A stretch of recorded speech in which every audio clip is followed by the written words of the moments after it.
الله أكبر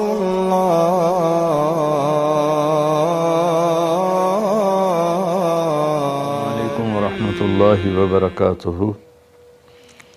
الحمد لله رب العالمين والصلاة والسلام على سيدنا ومولانا محمد وعلى آله وأصحابه أجمعين، أما بعد.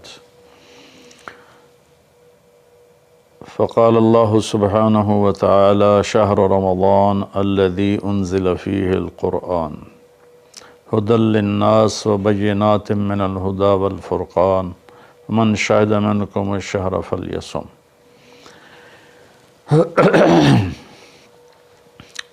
میرے محترم بھائیوں، دوستوں، بہنوں، بچوں، بچیوں، عزیزوں،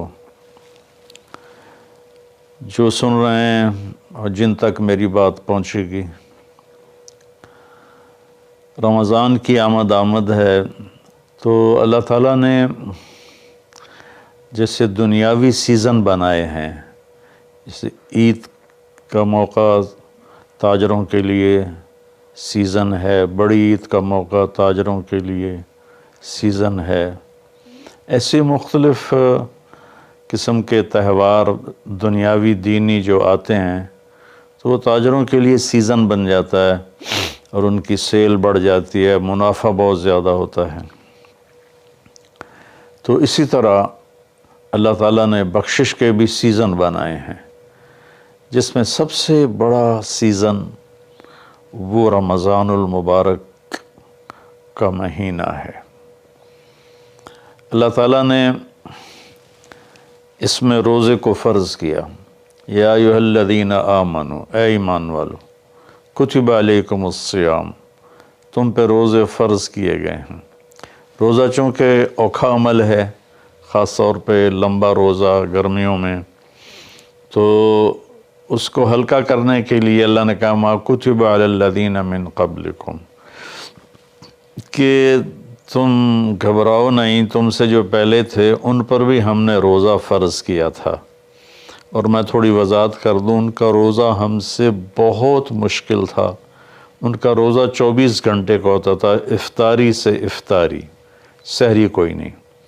افطاری کھا لی بس ختم، اب اگلے دن کی افطاری 24 گھنٹے کا روزہ ہوتا تھا۔ تو اس لیے اللہ نے کہا کما کتب علی الذین من قبلکم، کہ تم سے پہلوں پر بھی روزہ تھا، لیکن وہ ہم نے ایسا رکھا تھا، آپ کے لیے یہ آسانی والا رکھا ہے کہ آپ کے لیے ساری رات کھانا پینا بیوی حلال ہے۔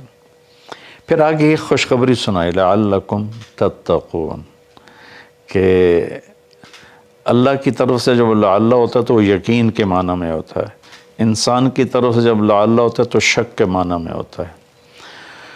تو اللہ تعالیٰ نے کہا کہ جب تم روزے رکھو گے نا، جیسے روزے رکھنے کا حق ہے تو تمہیں تقوی نصیب ہوگا، اور اگر تمہیں تقوی نصیب ہو گیا تو قرآن ہی سے ہم سنتے ہیں کہ تقوی پر اللہ کیا دیتا ہے، من یتق اللہ یجعل لہ مخرج ویرزقہ من حیث لا یحتسب، کہ جو تقوی اختیار کرتا ہے اللہ اس کے لیے ہر تنگی سے راستہ نکالتا ہے۔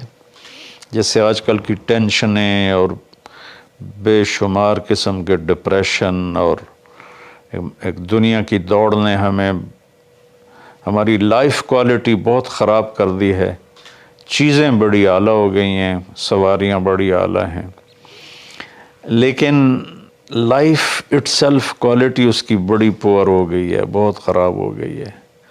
تو اللہ تعالیٰ فرماتا ہے کہ من یتق اللہ یجعل لہ مخرج، تو جب کہیں اس پر تنگی آئے گی، ذہنی یا ظاہری یا باطنی، تو اللہ اس کو راستہ دکھائے گا، اللہ ہاتھ پکڑ کے اس کو اس مشکل سے نکال کے باہر کھڑا کر دے گا۔ وَيَرْزُقْهُ مِنْ حَيْثُ لَا يَحْتَسِبْ، اور اسے وہاں سے رزق دے گا جہاں سے اس کو وہم و گمان بھی نہیں ہوگا۔ تو حضرت مقداد رضی اللہ تعالیٰ عنہ پیشاب کرنے بیٹھے، فاقے سے بے حال تھے، ایک چوہا اپنی بل سے نکل اور 1 دینار اس نے باہر رکھا، پھر 2، پھر 3، پھر 4، یہاں تک کہ 19 دینار اس نے اپنی بل سے نکال کر ان کے سامنے رکھ دیے۔ وہ بڑے حیران پریشان ہوئے، یہ کیا ہوا؟ انہوں نے وہ استنجے سے فارغ ہو کر وہ اٹھائے اور اللہ کے نبی کے پاس لے کر آئے، یا رسول اللہ یہ میں پیشاب کرنے بیٹھا ہوں اور چوہے نے یہ 19 دینار میرے آگے رکھ دیے۔ تو آپ نے فرمایا رزق ساقہ اللہ علیک، یہ اللہ کی طرف سے تیرے لیے رزق کا سامان بنا ہے۔ پھر آپ نے یہ آیت پڑھی، من یتق اللہ یجعل لہ مخرج ویرزقہ من حیث لا یحتسب، جو تقوی اختیار کرتا ہے اللہ ہر تنگی سے راستہ دکھاتا ہے اور وہاں سے رزق دیتا ہے جہاں سے وہم و گمان بھی نہ ہو۔ اور اللہ کے دینے کے تو بے شمار راستے ہیں، اللہ کے دینے کے لامحدود راستے ہیں۔ تو پیسہ نہیں ہوگا تو کام کیسے بنے گا، کاروبار نہیں چلے گا تو روٹی کہاں سے کھائیں گے؟ وہ اللہ نے اپنے ذمے لیا ہوا ہے، ہماری ذمہ ہے کہ ہم سبب اختیار کریں اور تقوی اختیار کریں، رزق اللہ وہاں سے دے گا جہاں سے وہم و گمان بھی نہیں۔ تو تقوی پر من یتق اللہ یجعل لہ من امرہ یسرا۔ پھر دوسری اللہ تعالیٰ خوشخبری یہ سناتے ہیں کہ جو تقوی اختیار کرتا ہے نا، اللہ اس کے کاموں کو آسان کر دیتا ہے۔ اوروں کے لیے وہی کام مشکلات میں گھرا ہوتا ہے اور اس کے لیے مکھن سے بال کے نکلنے کی طرح اللہ اسے آسان فرما دیتا ہے۔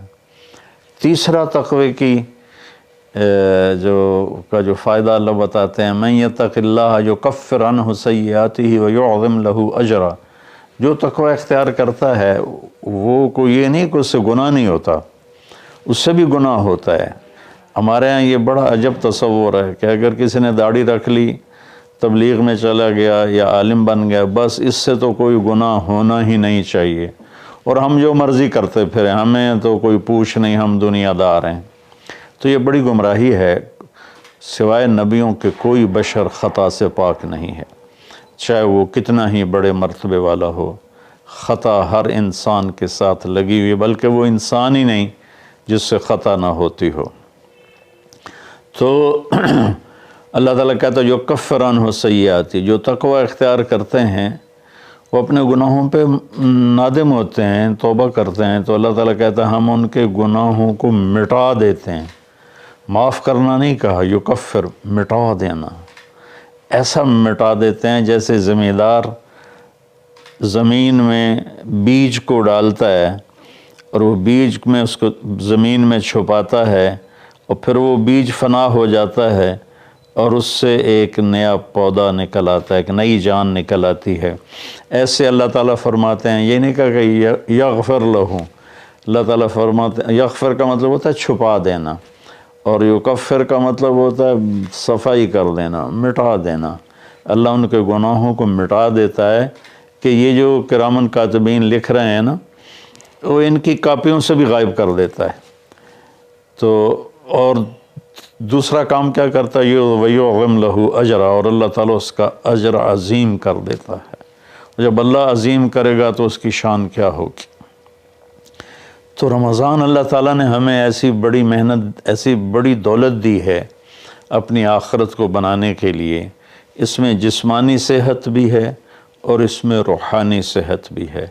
اس میں جسمانی صحت بھی ملتی ہے اگر روزے کے مقصد کو سمجھ کے کھانا پینا رکھا جائے، اور روحانی صحت بھی ملتی ہے کہ جتنا جسم پہ فاقہ آتا ہے، نفس میں روشنی پیدا ہوتی ہے، دل روشن ہوتا ہے۔ امام غزالی رحمۃ اللہ علیہ کا فرمان ہے، جس دن بھی میرے اوپر فاقہ آیا، میرے اوپر علم کا نیا دروازہ کھلا۔ تو اللہ تعالیٰ نے اپنے کرم سے ہمیں یہ مہینہ دیا، شہر رمضان۔ شہر عربی میں مہینے کو کہتے ہیں، اور شہر کا اصل مطلب ہے شہرت۔ تو مہینے کو شہر مشہور اس لیے کہتے ہیں کہ ہر مہینہ اپنے آپ ہی اپنی شہرت بناتا ہے۔ بھئی ابھی رمضان آ رہا ہے، بھئی اب شوال آ گیا ہے، یا جنوری آ گیا ہے، فروری آ گیا ہے، اور اس کے ساتھ ہمارے بے شمار دنیاوی کام لگے ہوتے ہیں۔ بھائی جنوری میں یہ میٹنگ ہے، فروری میں یہ میٹنگ ہے، مارچ میں وہاں جانا ہے، اب اپریل میں ادھر آنا ہے، تو ہماری بہت ساری باؤنڈنگ ہوتی ہے مہینوں کے ٹائمنگ کے ساتھ، اس لیے یہ مشہور ہوتے ہیں۔ تو اس شہرت کی وجہ سے مہینے کو عربی میں شہر کہتے ہیں، مشہور شے۔ تو اللہ تعالیٰ کہتے ہیں شہر رمضان۔ پھر اس میں ایک عجب بات بتائیے، اس میں روزے کی فضیلت اس مہینے کی نہیں بتائی، اس میں قرآن کی فضیلت بتائیے۔ الذی انزل فیہ القرآن، روزے کا ذکر بعد میں کیا ہے اور قرآن کا ذکر پہلے کیا ہے کہ اب اپنی روح کو، اپنے روحانیت کو زندہ کرنا چاہتے ہو تو اس مہینے میں ہم نے قرآن کو اتارا۔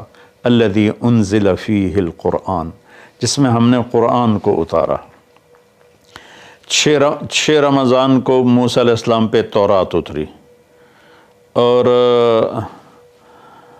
13 رمضان کو عیسیٰ علیہ السلام پر انجیل اتری، اور لیلۃ القدر میں ہمارے نبی پر قرآن اترا، اور 9 رمضان یا 10 کو داؤد علیہ السلام پہ زبور اتری۔ سارا آسمانی علم اللہ نے اس مہینے میں اتارا کہ مشقت کے ساتھ علم جڑا ہوا ہے، اور فاقے میں روح میں ایک روحانیت پیدا ہوتی ہے، تو اس سے اللہ تعالیٰ کی طرف سے وہ بہت کچھ ملتا ہے۔ تو اس میں اللہ نے کہا انزل فیہ القرآن، تو اس میں اشارہ ہے کہ رمضان کی عبادت قرآن بناؤ، جتنا قرآن پڑھ سکتے ہو۔ ہمارے ایک ساتھی ہیں مولوی ثناء اللہ، وہ سارا سال ہی 3 دن میں قرآن ختم کرتے ہیں، اور کبھی کبھی ایک ہی دن میں سارا پڑھ لیتے ہیں، اور کبھی 2 دن میں پڑھتے ہیں، لیکن ان کا عام معمول ہے 3 دن میں قرآن ختم کرتے ہیں، سارا دن قرآن پڑھتے رہتے ہیں۔ بنگلہ دیش میں ہوتے ہیں، ہم رائمنڈ میں اکٹھے پڑھتے تھے۔ تو جتنا قرآن کے ساتھ ہمارا تعلق بڑھے گا، ہم قرآن کو پڑھیں گے، سمجھیں گے۔ ہم نے صرف قرآن کو ختم کے لیے رکھا ہے، جی مولوی صاحب آ جاؤ ختم پڑھ دو، انہوں نے چند آیات رٹائی ہوئی ہیں، وہ آیات پڑھ دیتے ہیں، ختم ہے۔ کوئی کہیں اور سے پڑھیں تو کہ تسی تو جی ختم ہی نہیں پڑھیا، او بھائی قرآن پڑھ کے سنا دیتا ہور کی کرا، نہیں تسی ختم نہیں پڑھیا، کیونکہ وہ آیات نہیں پڑھی جو ہمارے ان ان پڑھ مولویوں نے، مولوی تو ہوتے نہیں، وہ بس حافظ ہوتے ہیں اور دیہاتوں میں امام بن جاتے ہیں۔ تو انہوں نے وہ جو ایک رسم بنا دی ہے، تو قرآن رہ گیا ختم دلانے کے لیے، قرآن رہ گیا فال نکالنے کے لیے، اور قرآن رہ گیا ہے مردوں پر پڑھنے کے لیے۔ بچے جو لوگ مالدار ہیں وہ، اور تھوڑے دین کا بھی شوق ہے، وہ مدرسے کے بچوں کو ہائر کرتے ہیں اور باپ کی قبر پہ بٹھا دیتے ہیں، وہ قرآن پڑھتے رہتے ہیں، پتہ نہیں وہ پڑھتے بھی ہیں کہ نہیں پڑھتے۔ تو قرآن پڑھیں، قرآن کو سمجھیں، روزانہ 1 صفحہ ترجمے کا پڑھ لیں، اور پورے قرآن کو اس طرح پڑھیں، آپ پر حقیقت کھل جائے گی کہ اللہ کیا کہہ رہا ہے، اور ممبر سے ہمارے خطیب حضرات کیا کہہ رہے ہیں، اللہ کس چیز کی دعوت دے رہا ہے، ہمارے خطیب کس چیز کی دعوت دے رہے ہیں، آپ پہ قرآن کھل جائے گی۔ آپ حدیث پاک کو پڑھیں، نبی پاک کی سیرت کو پڑھیں، خاص طور پہ حدیث سے براہ راست استفادہ بھی بڑے اعلیٰ چیز ہے، لیکن جتنا سیرت سے میں اپنے ذاتی طور پر کہتا ہوں، جتنا میں نے سیرت سے سیکھا وہ کسی اور چیز سے نہیں سیکھا قرآن کے بعد۔ تو نبی پاک کی سیرت کو پڑھیں، قرآن کو پڑھیں، اپنے دنیاوی کام مختصر کر دیں، اپنے ملازموں کی ڈیوٹیاں بھی مختصر کر دیں، آپ کو اس کا اجر ملے گا، ان کے روزے رکھنے کا اجر ملے گا، اور ان کی تنخواہ بڑھا دیں، ان کی ڈبل تنخواہ کر دیں اس مہینے میں، تاکہ وہ کھلے ہو کر روزے رکھ سکیں، بچوں کو روزے رکھوا سکیں۔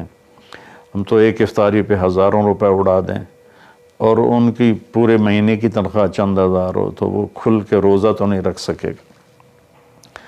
تو انزل فیہ القرآن، پھر آگے اللہ نے کہا ھدی للناس، سبحان اللہ، یہ پوری دنیا کے انسانوں کے لیے ہدایت ہے۔ زمین پہ جو راستے ہیں نا ان کے نشان ہوتے ہیں، ہم ان کو فالو کرتے ہوئے، جیسے آج میں اپنے گاؤں سے چلا تو سڑک کو فالو کرتے ہوئے میں فیصل آباد پہنچ گیا، اب اسی کو فالو کرتے ہوئے پھر گاؤں پہنچ جاؤں گا۔ ساری دنیا میں سفر کے جو ہمارے دنیا کے سفر ہیں اس کی نشانیاں مقرر ہیں، ہمیں ڈھونڈنا نہیں پڑتا اور چلتے رہتے۔ لیکن جو ہماری آخرت کا سفر ہے اس کی نشانیاں ڈھونڈنی پڑتی ہیں، وہ امتحان ہے، اس کو اللہ تعالیٰ نے اپنے پاس ہی رکھا ہے اور قرآن میں چھپا دیا ہے کہ اب قرآن پڑھو۔ ہدن، قرآن عربوں پہ اترا تھا تو ہدا کسے کہتے ہیں؟ اچھا سمندر میں کوئی نشانی کوئی نہیں، اب تو کمپیوٹر آ گئے، تو اس وقت وہ رات کو ستاروں کو دیکھتے تھے اور دن میں سورج کی حرکت کو دیکھتے تھے کدھر جا رہا ہے، تو اس سے وہ راستوں کو متعین کرتے تھے بیچ سمندر۔ جب وہ قریب کسی منزل کے قریب پہنچتے تھے تو وہاں پانی کے اندر سے پہاڑ کی چوٹی نکلی ہوتی تھی اور اس کا پتھر کچھ ایسا ہوتا تھا کہ وہ دھوپ میں چمکتا تھا اور رات کو چاند کی چاندنی میں چمکتا تھا۔ اس پتھر کو عرب ہدا کہتے تھے، ہدا، سبحان اللہ۔ تو یہاں تشبیہ کیا ہے کہ ان زندگی کا سمندر ہے، زندگی ایک سمندر ہے جس میں آخرت کا راستہ ڈھونڈنا ہے، اور ہر انسان ایک کشتی ہے۔ اس کشتی کو اس نشان تک پہنچنا ہے جہاں سے راستہ ملتا ہے، جس کو ہدا کہتے ہیں۔ تو انسانی زندگی کے سمندر میں انسانوں کی چلتی ہوئی کشتیاں وہ جب اس پہاڑی نشان کو ڈھونڈ لیتی ہیں تو انہیں پھر ساحل پہ پہنچنا آسان ہو جاتا ہے۔ اگر اللہ نہ کرے کوئی اس نشانی کو کھو دے پھر وہ بھٹکتا رہتا ہے، قدرت اسے کنارے لگا دے تو لگا دے، ورنہ وہ بھٹکتا ہی رہتا ہے۔ تو یہ ہدی للناس ہے قرآن، کہ یہ وہ روشن پہاڑ کی چوٹی ہے جس سے تمہیں راستہ ملے گا۔ اب اس کو تھوڑا پیچھے سے ہم لیں، سورۃ فاتحہ سے ہم نے اللہ سے کہا اہدنا الصراط المستقیم، یا اللہ ہمیں ہدایت عطا فرما سیدھے راستے کی، یعنی وہ چٹان عطا فرما، اس چٹان تک پہنچا جو ہمیں سیدھے راستے تک پہنچائے، جس پر تیرے نیک لوگ چلے، جن پر تیرا انعام ہوا، اور ان لوگوں کے راستے سے بچا جن پر تیرا غضب ہوا اور ناراضگی ہوئی۔ تو جب ہم نے یہ دعا مانگی اللہ سے تو اللہ نے ہماری دعا کو قبول کیا اور قرآن اتار کر کہا الف لام میم ذالک الکتاب لا ریب فیہ ھدی للمتقین، یہ کتاب ہے جو ہر قسم کے شک و شبہ سے بالا تر ہے اور یہ متقین کے لیے ہدایت ہے۔ یہاں کا ھدی للناس ساری دنیا کے انسانوں کے لیے ہدایت ہے، یعنی اگر ڈھونڈنا چاہو اس چٹان کو جو تمہیں منزل تک پہنچائے، اس خوبصورت چیز کو جو تمہیں اللہ تک پہنچائے، تو وہ قرآن ہے، ذالک الکتاب لا ریب فیہ۔ اور خاص طور پر جو تقوی اختیار کرے گا اسے اس قرآن سے راستہ ملے گا، وہ اس کو پہچان کر چلتے چلتے چلتے چلتے اللہ اس کے رسول کے دربار میں کامیابی سے پہنچ جائے گا۔ تو ہمارے بر صغیر میں قرآن کے ساتھ اٹیچمنٹ کوئی نہیں۔ یہ مختلف بزرگوں کی کتابیں لکھی پڑھی ہیں، ان کی سیرت، لکھنے والا کون ہے، اس میں جو واقعہ ہے وہ کہاں سے نقل کیا ہے، اس کی کوئی سند نہیں۔ ایک بزرگ تھے، وہ 25 سال جنگلوں میں خاک چھانتے رہے، سرے سے شریعت نبوی کے خلاف واقعہ ہے کہ میرے نبی نے رہبانیت نہیں سکھائی، اور ان کی شان بیان کرنے میں یہ واقعہ میں نے بھی پڑھا کہ 25 سال جنگلوں کی خاک چھانی، شہر میں ہی نہیں گئے، تو یہ تو عیسائی راہبوں سے بھی بڑھ گئے۔ لا رہبانیت فی الاسلام، اسلام میں کوئی رہبانیت نہیں۔ تو ان قصوں کی نہ کوئی سند ہے، نہ کوئی دلیل ہے، نہ مصنف کی حیثیت کا پتہ ہے، تو ہم قصے کہانیوں میں گم ہیں اور بس قرآن پاک کے ساتھ بے وفا ہیں، قرآن سے وفا نہیں کی، قرآن کو سیکھا نہیں، قرآن کو پڑھا نہیں، قرآن کو سمجھا نہیں۔ اب تو اردو مفتی تقی صاحب دامت برکاتہم کا ترجمہ ایسا عالی شان ہے کہ جو تھوڑا سا بھی اردو جانتا ہے وہ اس سے پورا نفع اٹھا سکتا ہے۔ تو ہدی للناس وبینات من الہدی والفرقان، یہ پہلے ہدا پھر ہدا تاکید کے لیے کہ یہ پوری دنیا کے انسانوں کے لیے ہدایت کا پیغام ہے۔